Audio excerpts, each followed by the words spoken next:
What do, everybody? Welcome back to the Cash It Zone. Guys, we are back. UFC is back, and we are ready to make some money again because honestly, this long break has been killing me, and I need some violence in my life. So it's so good to have the UFC back. Let's get it and right into it. We are going to start with UFC 324, an absolute banger for you guys. Don't forget, there's two things you got to be aware of. No more pay-per-views, so this will be on Paramount. Just make sure you get that subscription for that app, and as well too, UFC main cards do not start at 10 p.m. no more. They start at 9 p.m., so be aware of that. For our main event in the lightweight interim title bout, we have ranked 4 Justin Gaethje going against ranked 5 Paddy Pimblett. In our co-main event, we were supposed to get Kayla Harrison and Amanda Nunes, but Kayla Harrison had a neck injury, so she had to pull out that fight. But it's all good. Still got another banger. UFC still got a banger for us. We got in the co-main event for the bantamweight division. We got ranked 3 Shannon O'Malley going against ranked 5 Song Yadong. And you guys know I can't do this without my co-host. He has been absolutely killing it before we went on this long break. He is 2 for 2 on parlays. Let's all welcome my boy, D. Will. Let's get it. Let's go, brother. The drought is over. We back, man. Glad to be doing a breakdown video with you once again, kicking off the new year with a banger of the card, UFC on Paramount. I guarantee you we are going to be making some money for ourselves and the people this weekend. I'm fucking hyped, bro. Let's get into it, man. I'm ready. I'm ready for these breakdowns. Let's go. No, me too, bro. And also, too, for everybody that's watching, Happy New Year to you guys because we're going to absolutely kill it for 2026. 100%. So Let's stay, go. stay tuned for everything. All right, so do we just get right into it? Let's get into it, brother. Let's Take go. the Let's lead. let's go. Let's go. All right. Into our first fight. We got Adam Fugitt going against Ty Miller. We got, this is a prospect fight. We got the 10-5 Fugitt going against an undefeated debut fighter who is 6-0 right now. He has fought Fugitt has fought is a decent fighter. He's fought some very, very tough competition. And I honestly don't think it gets any easier for him in this one. Ty Miller is an absolute beast. He is huge for his size in the welterweight division. He has great pace, great output, and I just honestly think he's going to break Fugit down in this one. I think it's just a no-brainer. Ty Miller is a minus 480 favorite. I got him getting he doesn't really get finishes like that, but I think in this one he finds a finish. And the times that Fugit loses, he does get finished. So give me Ty Miller by KO in rounds 2 or 3. But if you want to keep it safe, just take his KO at minus 120. Let's go. What you got, D. Will? Let's go, bro. That's crazy. I'm also heavy on his KO rounds 2, 3 specifically. So I like to hear Yes. that. Yeah, I'm on Ty Miller in this matchup. Basically, it comes down to like Adam Fugitt's 37 years old. He's not going to be able to strike with this guy. Even though Ty Miller's making his UFC debut, it's like what could go wrong? But this guy Adam Fugitt's not really that dangerous, and not someone that's I don't think is going to be able to spoil the party. He's going to try to wrestle Ty Miller for the dear life of him, and I just don't think it's going to be able to work. And eventually, dude, that guy doesn't move his head. I think he's going to get pieced up on the feet. I'm with you 100%. Give me Ty Miller by knockout, and I like him in rounds 2 or 3 as well. Let's go, man. Let's go, man. I like how in the first fight we were already on the same pick. Let's get it. Yeah, that's easy money. Easy money. All right, on to the next one. We had to use a different screen because the UFC website is not working at the moment, but that's all good. We make the best out of it. In the next fight, we got Ricky Turcios going against Cameron Smotherman. Uh, I'm not gonna lie, of all the fights on this card, this one was the toughest one for me. Both have lost in their last 2 fights and are looking for a win to stay active in the UFC because these guys do have the potential of getting cut. Hopefully that doesn't happen for the guy that we're picking. Both are very durable. Both have very good endurance. I don't see a finish in this one since both have a pretty good chins. I'm looking more into like basically who's going to win more rounds, who's going to who's going to outstrike. We're probably not going to see as well any wrestling, so I think this is just going to be a stand-up striking battle. Turcios will come into this fight being more of the aggressor. I don't know. You never know what to expect from this guy when coming into a fight. Smotherman does like to play the patient game a little too long. Honestly, this one was a really tough one for me. I'm personally not gonna bet it. I'm just gonna stay away from this one. I know the lines. I know the lines are giving Smotherman minus 200, but Tercios, he got a little dog in him, so I'm just gonna skip this one. But if I had to pick, Give me Smotherman money line minus 195 and by decision at plus 105. What you got, bro? Yeah, I feel you, bro. I'm not really too thrilled about this matchup in particular, but can't complain too much. But yeah, I think like Ricky Turcios doesn't really provide much threat in the octagon, just in general. Like I think his best chance is a back take, or if Smotherman makes a mistake, he can take the back pretty quick and capitalize from there. But on the feet, he does throw volume, but with no power at all, and I just can't trust the guy. I think Smotherman. I do agree. I think this fight does play out on the feet, and I think Smotherman's just simply the better striker and the more powerful striker. So I think he can land the more damaging shots over 3 rounds. So Yeah. give me Smotherman. Low confidence, but give me Smotherman. I'll take his round 3 decision prop at minus 105 as well. Yeah, personally, me, I just think when it comes to picking one of these guys, it's coming down to the Yep. fact that I don't think either one of these guys are UFC level. To be completely honest, I mean, Okay. both have good endurance, but when it comes to the offense, they just both lackluster in there. But we'll see. I'm personally not going to bet it. I'm going to skip that one for sure. Yeah, But there's way better fights on the card to bet on. exactly. All right, on to the next one. We got in the heavyweight bout. We got Josh Hokit going against Denzel Freeman. This is a pretty interesting one. Who you got? Uh, well, we all know how Hokit got up to the top. He's got a crazy personality. He's honestly horrible on the mic, but I think that's the reason why he's gotten so much hype. I mean, the guy just says the absolute wildest shit when he gets on that microphone. He did get an impressive get an impressive finish in his last fight, so I'll give him some props there. He's going against Denzel Freeman, who is kind of under the radar. He's a very good wrestler, and even though we didn't really see none of that in his last fight, and as well too, we noticed that he's very good at the leg kicks. He's actually a really good kickboxer as well because that was his main bread and butter in his last fight. He was just going off with that. Um, Bro, I think I'm gonna take the underdog in this one. Yep. I have a feeling, man. I just have a feeling with his. I just have a feeling with Hawkeye is a lot better when he closed the distance. And with those leg kicks that Freeman was just basically spamming in his last fight, he could keep him in a distance to, kind of a little bit pick him apart and get some good strikes in there. Maybe like, this fight goes to decision, you can have the more significant strikes on Hawkeye, especially those calf kicks and as well body kicks. I was just really impressed with how he was throwing those in his last fight. So, honestly, if he can also as well stuff Hawkett's takedown, since he is a wrestler as well, that could play a good outcome for him. So, I'm gonna take a chance on the underdog. Give me Freeman at money line plus 185, and I do like this fight to reach round 3 at minus 110. I think this fight goes far. I don't think we see a finish. What Bet. you got, my bro? Yeah, we see this one a little differently, but not super high confidence on my side. I went back and forth on this one. There was a time where I was gonna side with Freeman, but I'm gonna rock with Josh Hokit in this one. I think this is two wrestlers that can strike, and I think Hokit is the better wrestler of the two. You made a great point about Freeman and his leg kicks, dude. He has crazy leg kicks, and his high kicks are sneaky fast. But Yes. dude, let's be honest. In that last fight, that was such a boring fight where nothing happened, and it was Yeah. just so Frustrating. underwhelming. Like at least we saw Hockett go after it and get it and be the aggressor and throw hands and you know what I mean. Like Yeah. and he has a solid win in his last fight. So it's like by getting the finish early, as we kind of expected. But yeah, just I'll take Hockett in this one. Low confidence. I think he's going to be the better wrestler. I think he's going to end up getting Denzel on the ground and putting him in a tough spot on the ground. And I actually do think he finds a finish. I don't know what round it comes in, but for a prediction, give me Josh Hockett inside the distance at plus 100. Awesome, bro. Let's get it, man. Let's get it. Yep. Quick and smooth. All right, on to the next one. We got a little bit of a banger here. We got Michael Good Johnson fight. going against Alexander Hernandez in the lightweight division. All right.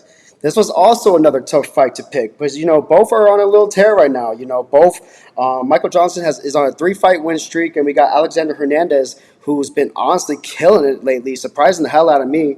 Who was on a 4-fight win streak. Both have improved very much in their style. What's kind of impressed me the most about Michael Johnson is that Michael Johnson's a little bit more durable now. He's been taking good shots and be able to eat them. Before we see Johnson get laid out pretty easily, but he's looked really, really good. His hand speed has improved too. What I like about what I have to say in Hernandez's improvement is that he's a little bit more loose. He's been like a little bit more. He's been taking more chances. He's always been like more of the patient fighter, waiting for fighters to come up to him and find some combos and strikes. But he's been a lot more loose in his style. So I kind of like the way he's been fighting as well too. This one was a tough one for me too. I think the problem with Michael Johnson is that he looks too much into finding the KO, and I feel like Alexander Hernandez is going to find a lot of counter shots and as well find a lot of combos. I think this fight goes the distance as well too, even though both have been getting finishes. Honestly, give me Hernandez by decision at plus 180, and I like the bet for the fight to go the distance in this one as well too at minus 115. What you got, my bro?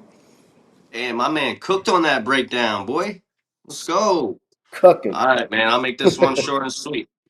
I'm gonna take the grade 8, man. Yeah, I'm taking Alexander Hernandez. Another fight where I went back and forth on. Both guys, like you said, are on a tear, and I think this is a fight that plays out mainly on the feet. And what I notice about Hernandez is his cardio gives him problems in some of his fights late in the later rounds, but that's due to pressure fighters that he faced. And Michael Johnson doesn't really pressure all like that. I think the one Very true good. Very advantage good point. Very good I point. think the one true advantage Michael Johnson's going to have is just his pure speed. Even being 39 years old, the dude is fast as hell. And also, Michael Johnson has a lot of success against guys that want to stay at range with him and not really do too much. That's where he uses his speed to his advantage. Like we just saw in his last fight as a huge underdog against Daniel Zellhuber. That's what Daniel Zellhuber did. I don't know what he was thinking, but he just stood there and didn't really do too much, and Michael Johnson capitalized. So I don't think Yeah. Alexander Hernandez is going to do that.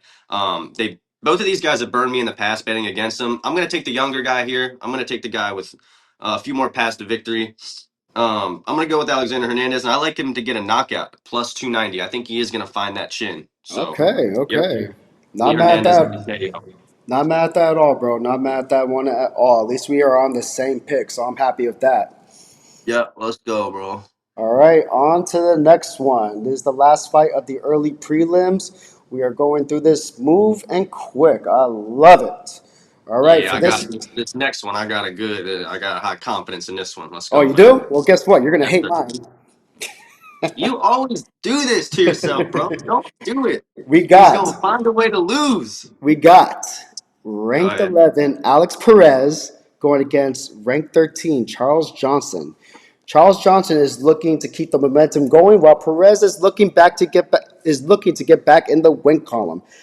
Johnson has fought some of the best prospects in the UFC, while Perez, as the veteran, has fought some of the best fighters as well in his division in the flyweights. While Johnson gets better, when they're fighting, Johnson always gets better over time. As when the rounds keep going, he just gets better and better and better. But I do feel like Perez in this situation can out wrestle Charles Johnson, which sometimes when it comes to wrestling that gives Johnson some problems. And as well with that happening with the wrestling, he can control the pace. This fight will be back and forth, and but you know, I just gotta get. It's gonna be back and forth, but I just gotta give the edge to the underdog, Alex Perez. I think he bounces back, bro. I do like Johnson, but I feel like this is not a prospect. You're going against a veteran this time, so I feel like the edge is on Perez's side. Maybe not by a lot. Maybe a lot of people are going to disagree with this pick, but I don't know. I feel like bounce back coming here, especially at this type of line too. On the betting wise, yeah, give me Perez money line plus 160. What you got, D. Will? All right, man. Yeah, we're on the opposite sides big time here. Oh, big time. Okay. He's not one of my three most confident picks, but he's an honorary mention as probably number 4 for still having a decent price tag on his money line. I genuinely think after watching tape, and like obviously we both know these guys already, but Alex Perez, one, he always finds a way to lose. And two, Charles Johnson I think he literally has him covered everywhere. He's gonna be piecing Perez up, I think, on the feet big time. He's gonna have the height and reach advantage. Charles Johnson can wrestle himself, get submissions himself. We've seen Perez that the slightest squeeze will tap out. So, and Charles Johnson can easily get a sub here. I like Charles Johnson. I could see him winning by any method.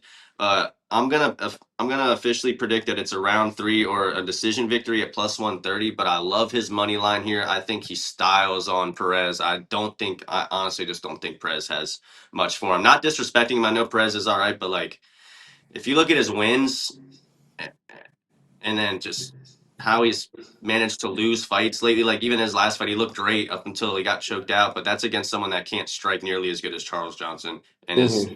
way shorter. So, yeah, give me Charles Johnson here, round 3 decision, plus 130. Let's get it. Let's go. Let's go. Let's get it.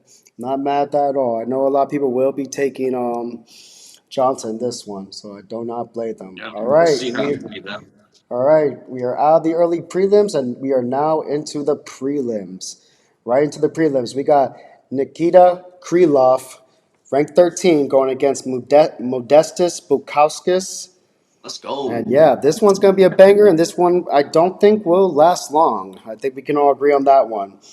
I am honestly very, very surprised on the betting lines in this fight. This is what scared me the most. Bukauskas has been on an absolute tear. You know, he's on a 4-fight win streak and has won the last 6 of his 7 fights. I mean, Krylov has not looked that good. He's on a 2-fight losing streak, but why is he just a slight underdog? I'm talking about that Bukauskas is only a minus 130 favorite, while Krylov is like a plus 120, plus 110. It just makes absolutely no sense. I feel like he should probably have like a Charles Johnson line, like minus 200 around there, minus 180 at least. I just feel like to me, this is a huge trap line. Looking at Topology already, man, already the voting on that side has gone to 90% Bukauskas. I am going off like my betting theories of how I really work these fighters to see which one I usually like to pick, especially like as well like how they do in the octagon, their fight style, everything. I don't know. It's kind of looking like that type of fight where it's just like, oh, who gets caught first? Easy, like you know what I'm saying. And maybe the Lions are thinking that too. That's why they're playing them so low. But personally, me, I'm not falling for it. I'm not. You're not going to get me. You ain't falling for that shit. You ain't getting me. Give me Krylov money line at plus 120 and by finish at plus 170. Let's go. Because I already know everybody's going to hammer that Bukauskas KO. I already know it. They're going to screw y'all. That's facts. Yeah, man. I'm also on Krylov money line as well. Don't get me wrong. If you're really truly 100% sold on the Bukauskas side, you probably want to play him by knockout. I like Krylov, and don't get it twisted. He looks washed, dude. Like it. I haven't seen like he looked so bad in his last couple fights. But then let's think about it, bro. Let's not make it out to seem like Bukauskas is some killer, bro. Like he's gotten knockouts lately, but against Cerquera and Paul Craig, two harmless individuals. So it's just like if Krylov just comes in here and doesn't get chinned on the first punch, which he shouldn't, I think he can implement his grappling. I think he can get takedowns. Bukauskas off his back is no good. I'm telling you, if you watch his tape in his Cage Warriors days and shit, no good. I think Krylov could potentially find a sub, and so I like him to win. Like his money line plus 116 and sub at plus 550. If he loses this fight, he's got to retire though. I So agree. yeah, I agree, yeah, man. How old is take a Krylov, by the shot on way? the dog. Do you know how old Krylov is? I don't think he's even that old to be Oh, honest. he's Like not. 30, 33. Oh, what? This guy looks like an old man. He looks like he'd be in his 60s. Let me check. Jeez, life must be tough. 'Cause, man, he looks stressed. Um, yeah, he's 33, bro. I Oh my know. Like, God. Yo, I don't know why I thought he was older this whole yeah, entire time. you would think he's like 60 years old and just like fights every like twice a year and gets knocked out in the first 10 seconds in every fight. That's what it seems like lately. Yeah. All right, on to the next one. Let's get it. We're coming up on the big favorites. We got two fighters that are over 1,000 on odds. So Yeah, this one let's won't make take these long. ones quick, bro. All right, we got Teba Gautier going against Andre Pulyaev. Yeah. Not really much to say. You got Gautier, who's a minus 1,000 favorite, and even his KO line is at minus 500. He is the breakout prospect of 2025 and has won all of his fights since his first one by KO. So he's going against Poyaev, who's actually a decent fighter. I'm not gonna say like he's trash or anything, but against him, I don't think it's gonna be close. I just think what we've got to personally look at is how long the fight is going to last. You know what I'm saying? We don't know how fast it's going to be or how late this is going to be, but honestly, books wise have the round one at minus 130, but I feel like that's too low for somebody who has a KO at minus 500. I think that should be at least a minus 160 round one finish.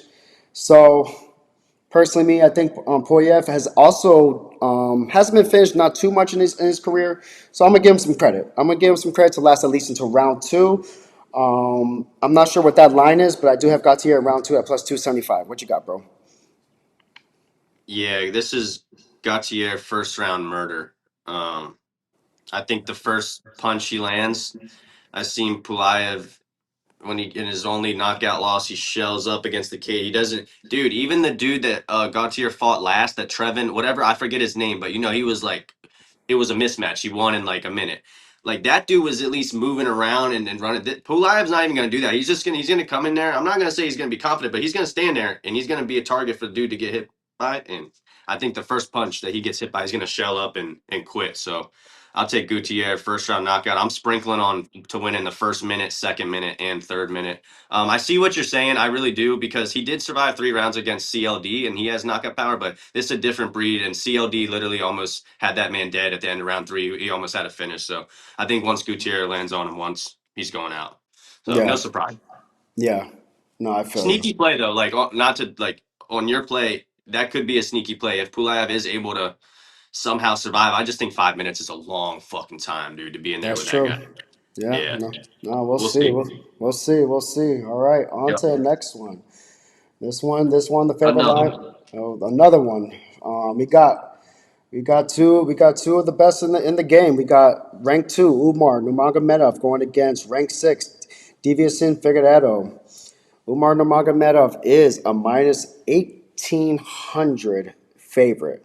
You know, I know Umar is probably thinking, "Damn, Marab is not the champion no more, and Peter Yan's the champion." That guy must be feeling really good right now because I know if he fights Marab, he's gonna feel like he's gonna win that belt, no problem. So I know he really wants this win because he wants to get back to getting a title shot, and the fact that he doesn't get, like I said, he doesn't have to go against Marab, he's probably feeling a lot more confident going against Yan.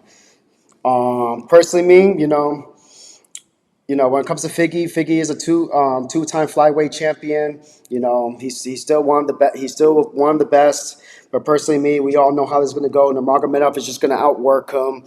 Figueiredo is just not going to be able to keep up with him. I feel like his output lately, since he's been growing in age, has been going a lot lower. And Nurmagomedov is still looks great. I just think this fight is not going to be close. And I know that Nurmagomedov likes to get his wins by decision, but in this one, I'm really feeling like he's out for blood, and I feel like he's going to get the win in fashion. So I think he gets the finish. I'm going to take Nurmagomedov by finish at plus 130. What you got, my bro? All right, let's go, bro. Yeah. I was gonna say, well, for our parlay, I hope he don't get a finish, but we'll get to that later. I give me Umar. I think I can't really trust him as a late to go get a finish.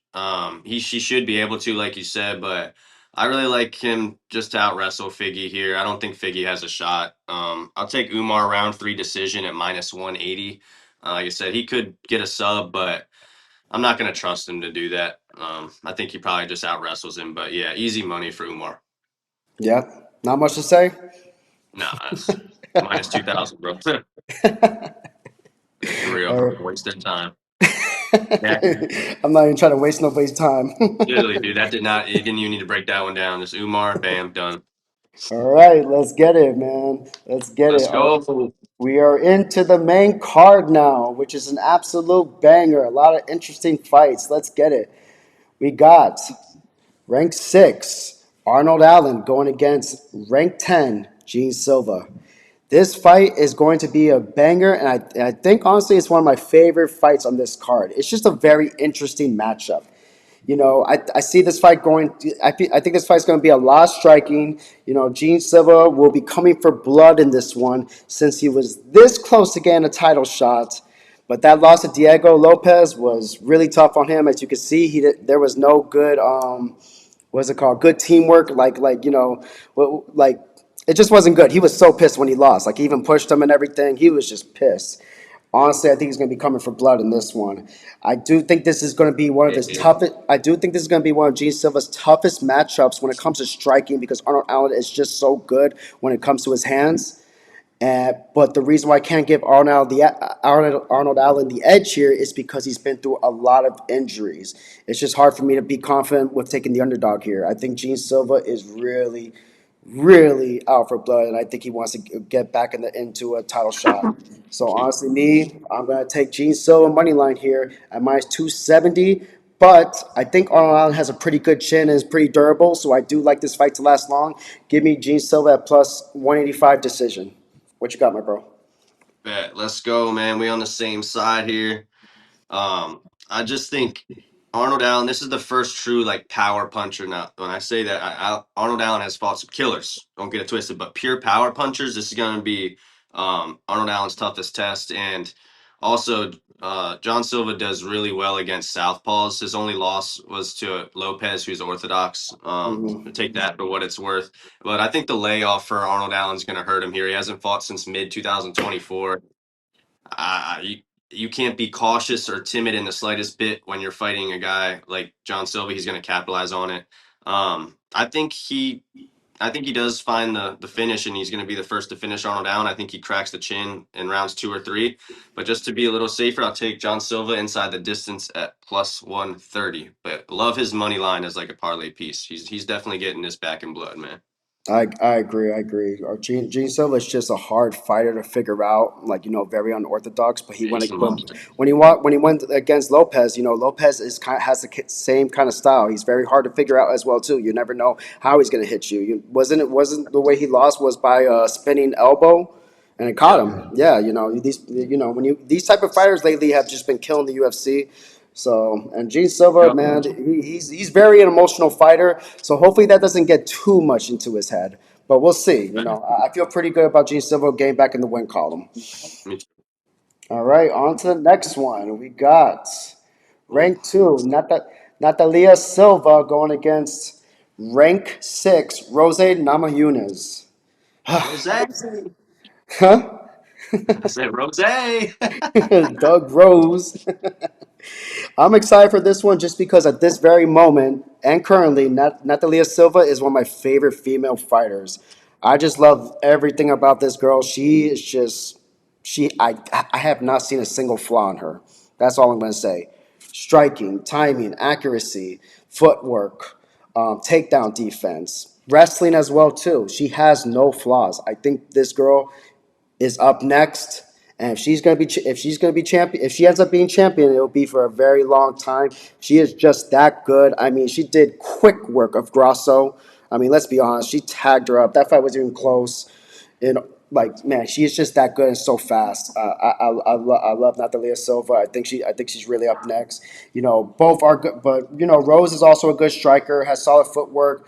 I feel like her key to victory here will actually be to try to wrestle. I just don't think will be able to stand up with her. So she will have to try to wrestle since she has done that in her last 4 out of 5 fights. But the problem is, Natalia Silva has very, very good takedown defense. So I think the odds say it for themselves. That's the reason why she's a minus 400 favorite. And as well, too, if she wins, she will 100% get a title shot as well for taking this fight on short notice since Rose was supposed to fight Grasso but Grasso had to pull out. So yeah, give me Silva by decision, Silva money line, and by decision minus 200. But don't. I would take a little sprinkle, a little swing at the inside the distance. She is due. It would be nice to get a statement win before getting your title shot. So I can kind of see that happening. So yeah, give me that. What you got, D-Will? Yes, sir. Rose. Let's go. Nah, give me Natalia Silva, man. I think Rose is gonna have a hard time finding her. Natalia's going to be moving on the outside of the cage, pop, pop, getting off her shots, getting off some kicks. Like you said, Rose is probably going to try to wrestle at some point during this fight, and Natalia Silva is just too strong. She's going to be too big, too strong. Her takedown defense is 92%. It's elite. Mm, As soon as she shrugs that first takedown offer, I think Rose is going to get a little frustrated. Although Rose is a good kickboxer too, but Natalia Silva is just different. It's just hard to beat someone with that style of fight that can move so well for 3 rounds yep. and throw that much volume and be that good defensively sound, it's Natalia Silva all day. I think she does what she does best and gets a decision. Um, and I'll take that at, I think it's minus 180. But yeah, this should be Natalia Silva, man. Oh, you got minus 180? That's a way better line than me. They already got, at my book, they already got her at minus 200 for decision. Yeah, yeah. Yeah, I would have loved that line. All right, Oh, yeah. on to the next one. We got rank 5, Waldo Cortes Acosta going against ranked 8, Derek Lewis. I am Yeah. also excited for this heavyweight fight. You know, Lewis has been tearing up all the prospects lately, coming up the division. But for this one, I don't think it's going to be that easy. Cortez Acosta will not be an easy win for him, even though Derek Lewis is the KO king. You know, for Cortez Acosta's is very athletic and fast. He lands an impressive six significant strikes per minute, and as well too, he has a granite chin. He could take a hit, and also, you know, that's going to cause some problems for Derek Lewis, who always tries to find the KO. I just think Walter Cortez is up next. He's looked very good. I feel pretty confident about this one. I know a lot of people will be betting on Derek Lewis since he is the fan favorite. But, you know, I just think personally, me, Cortez is going to outstrike him. I actually like this fight to go pretty far as well, too. I know people are going to be looking at the finish prop, but ever since Derek Lewis has been at this new size and has looked athletically better and physically, I think his chin has also gone a lot better as well. So I like this fight to go a little bit further. I'm gonna take Cortez Acosta money line at minus 310, but I'm gonna take this fight to go to round 3 or decision for him at plus 170. What you got, bro? Let's go. Interesting. Yeah, I'm on Waldo as well. I just think you can't bet against him right now. He's on such a tear. And Derek Lewis, he's 40 years old. I think at this point, he's not necessarily, but I think it's kind of round one KO or bust in this spot, which if you want to sprinkle that, I'm sure the odds are great, but like that's typically how Derek Lewis gets his wins. I think Waldo's just going to be able to find that kill shot on him. And if he doesn't, if it does extend, which I don't think it does extend, but if it does, I think Waldo can just kind of piece him out or piece him apart from the outside, pick and move.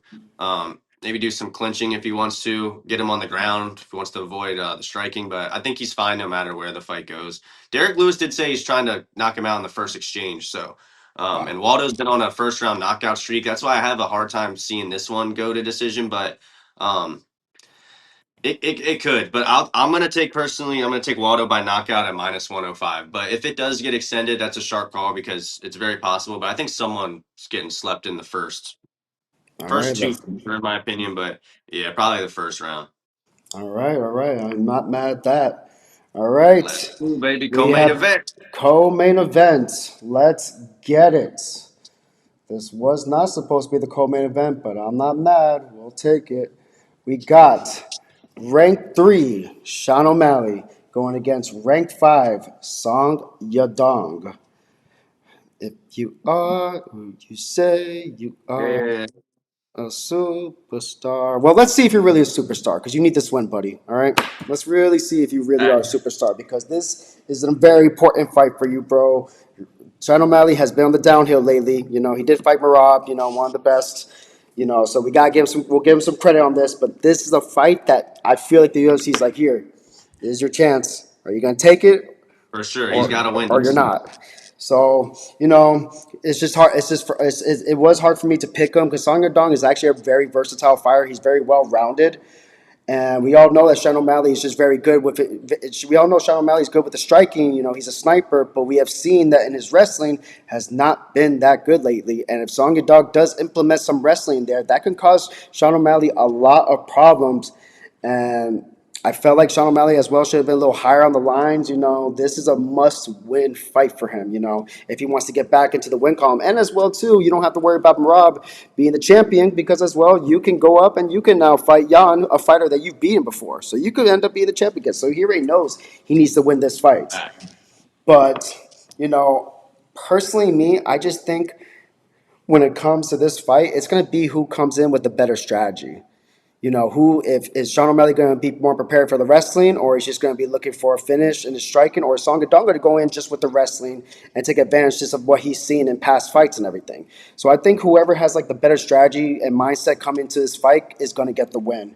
And as well, since I like this fight to go decision, I just think it's like it's just I think it's a mindset in this game because, like I said, Sean O'Malley has said in some posts that he's not feeling all the way tip top, but hopefully in this fight he does. You're usually better with knowing those interviews when it comes to me, but I'll take a chance. I'm not confident. I'm going to lean it. Not my most confident pick, but until he proves better to me, but I'm going to take Sean O'Malley by decision at plus 120. Good man. Let's go, Drop. You didn't fold and pick Song Yadong.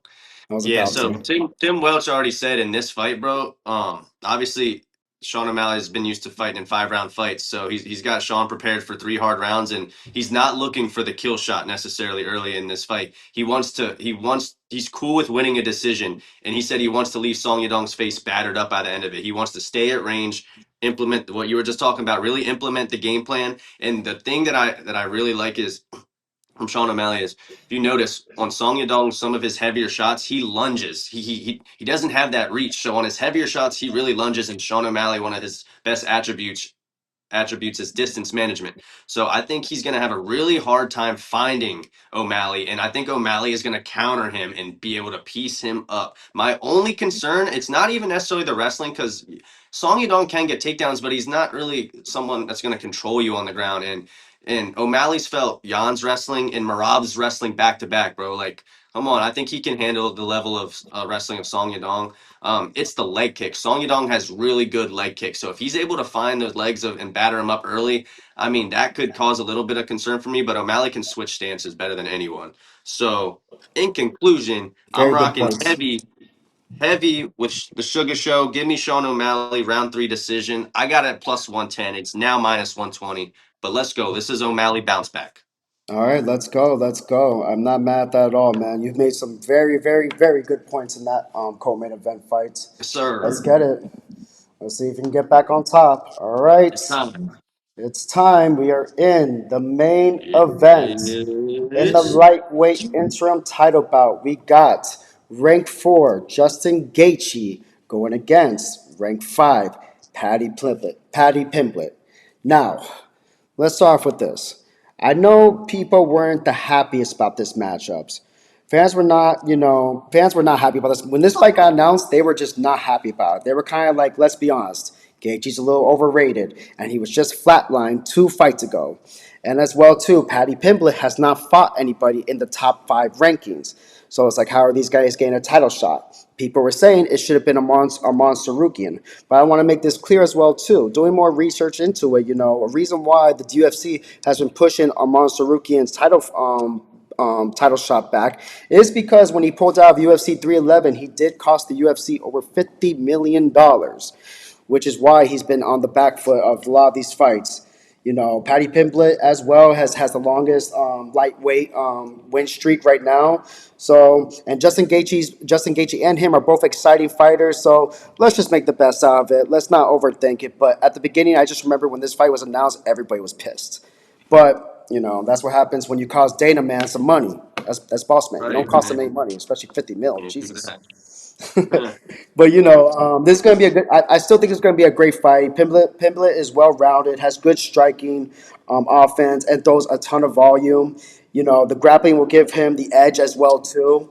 Only thing about Pimblett is that he does tend to keep his chin high, which could cause some problems for him if Gaethje decides to land some pretty big shots. And Gaethje loves to be in those type of fights where it's just an all-out brawl. That's the reason why he has the most 50K bonuses when it comes to like good fights and everything. Like he'll stand there and brawl with you. I hope Pimblett doesn't take this too lightly. I feel like he has to be very, very patient in this one. I personally don't want to see a Gaethje and Topuria fight. I think that would be absolutely whack. I like. I'm not. It's not that I'm saying I'm not a fan of Gaethje, but let's be honest. Like Topuria would be a minus 1,000 against Gaethje. Let's be Yeah. completely honest. He would be up there, like minus 850, minus 800 up. Come on, he's no. Gaethje's Facts. not beating Topuria. Like it's not happening. Not the stars are not aligned there. I think Topuria as well would be Pimblett, but what's more exciting and what would make the UFC way more money? Pimblett and Topuria. Pimblett is just a very exciting fighter, and he's a huge fan favorite all around the world. And he has shown us that he can fight, that he does very well. I know his last fight was against Chandler, who's not even like that much of a like one of the best in the rankings and everything, but still, it was still a very dominant performance. It was a performance that you need to have to show that you can be up with the rest of the fighters in the division. So give me Pimblett to win, and I love this fight to end either round 4, round 5, or decision at plus 250. I love that, and I do like the fight to complete 2 rounds at minus 150, and Paddy Pimblett as a parlay leg. Let's get it. Man, through the fucking papers. Let's go. Stop playing with big drop. 305, man, representing this bitch. All right, let's go, man. Yeah, I did that. I'm going with Patty Pimblett as well. I just think it's his time, man. It's the new generation's time. I fuck with Gaethje heavy.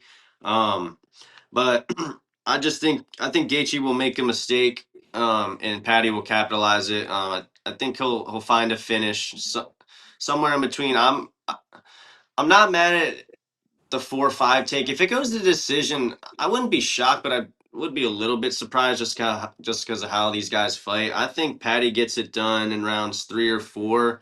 Wouldn't be surprised if it was round 2, but I just think there's going to be too much violence in this fight for someone not to make a crucial mistake and someone capitalize. And I just think Patty's going to do that. And I think it's probably by submission. I think there is value on the knockout at plus 440 because I Mhm. could see that he got it done like that in his last fight against Michael Chandler.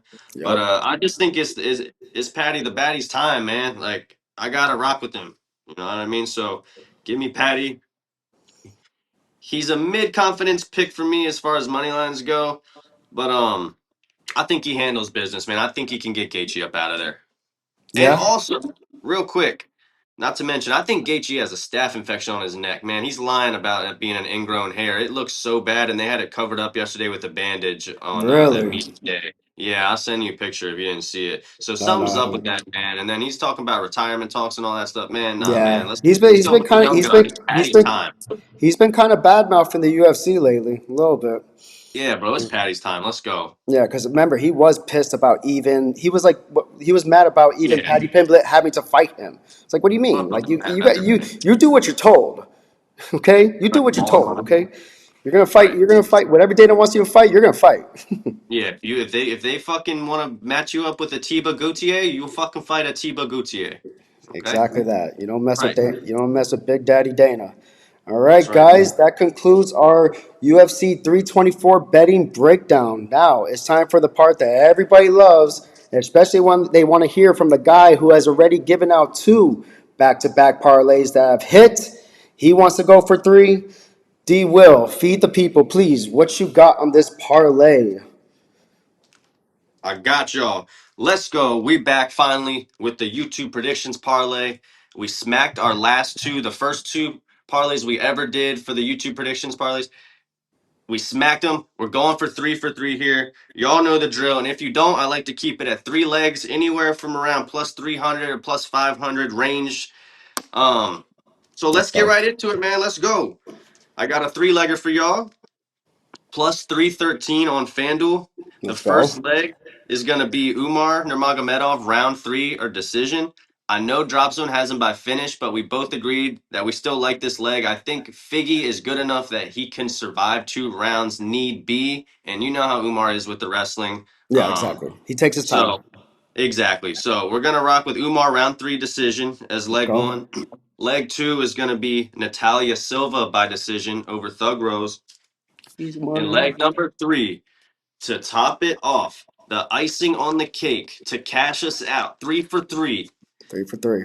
Patty Pimblett inside the distance. Let's fucking go, Drop Zone. We're I gonna love it. cash this. I have a good feeling about it. I love it. I love it, man. We are so back. We're We are back, so baby. back, Let's baby. go. I'm Let's ready for the go. spaces too, man. Let's go. We Yeah. about to make some money. Yes, sir. If you guys don't, give us a follow on Twitter /X. Well, now it's called X. Give us a shot. Give us a follow there because we do host the UFC Cash It Spaces It's basically it's basically a podcast basically where everybody can come up, talk bets, and as well we put in a lot of live bets. So if you want to come and join us on there, we do that every single fight night. We watch the entire card through there. That's a lot of fun. We're back, guys, and don't forget next week we're right back at it again.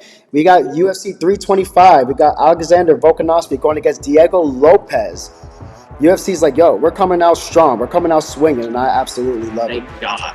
Yes, it's been too long, guys. It's time to make some money again.